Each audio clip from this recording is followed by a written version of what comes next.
ভারতে নীল চাষ ছিল অতি প্রাচীন। সম্ভবত ফরাসি বণিক লুই বোনার্ট ছিলেন ভারতের প্রথম নীলকর 1777 খ্রিস্টাব্দে, এবং ইংরেজ বণিক কার্ল ব্ল্যাম ভারতে সর্বপ্রথম নীল শিল্প গড়ে তোলেন। অষ্টাদশ শতকে শিল্প বিপ্লবের ফলে ইংল্যান্ডে বস্ত্র শিল্পের প্রভূত অগ্রগতি ঘটে এবং এর ফলে ইংল্যান্ডের নীলের চাহিদা প্রবলভাবে বৃদ্ধি পায়। এই সময় ইস্ট ইন্ডিয়া কোম্পানি রপ্তানি বাণিজ্যে নীল হয়ে ওঠে প্রধান দ্রব্য, এবং কোম্পানির প্রত্যক্ষ হস্তক্ষেপে 1780 থেকে 1802 খ্রিস্টাব্দে নীল উৎপাদনে ভারত বিশ্বে শ্রেষ্ঠ আসন লাভ করে।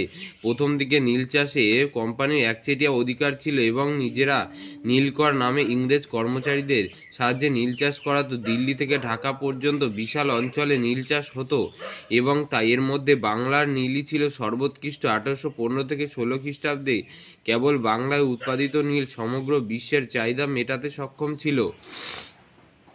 1833 খ্রিস্টাব্দে সনদ আইন দ্বারা নীল চাষে কোম্পানির একচেটিয়া অধিকার লুপ্ত হয়। এর ফলে বহু বেসরকারি ইংরেজ এবং কোম্পানির বহু কর্মচারী চাকরি ত্যাগ করে নীল চাষে মন দেয়। ইংল্যান্ডে নীলের প্রচুর চাহিদা থাকায় এই দেশীয় নীলকরেরা প্রচুর মুনাফা লুটত।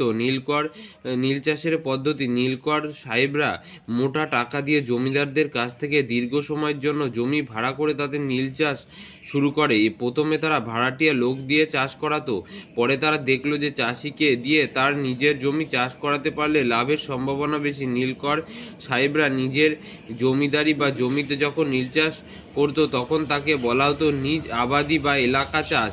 চাষিকে আগাম টাকা দাদন দিয়ে চাষির জমিতে নীল চাষ করার জন্য যখন চুক্তি হতো তখন তাকে বলা হতো রায়তি, দাদনী বা বে এলাকা চাষ। 1815 খ্রিস্টাব্দের মধ্যে যশোহর, নদিয়া, পাবনা, খুলনা, ঢাকা, ফরিদপুর নীলকুঠিতে ভরে যায়। 1830 খ্রিস্টাব্দে সমগ্র বাংলার নীলকুঠির সংখ্যা ছিল প্রায় 1000। নীলকুঠি ও তৎ সংলগ্ন এলাকায় নীলকররা অপ্রতিহত ক্ষমতার অধিকারী ছিল। নিরক্ষর দরিদ্র চাষিকে মাত্র 2 টাকা অগ্রিম দাদন দিয়ে তারা সর্বোৎকৃষ্ট জমিতে তাকে নীল চাষে বাধ্য করাতো।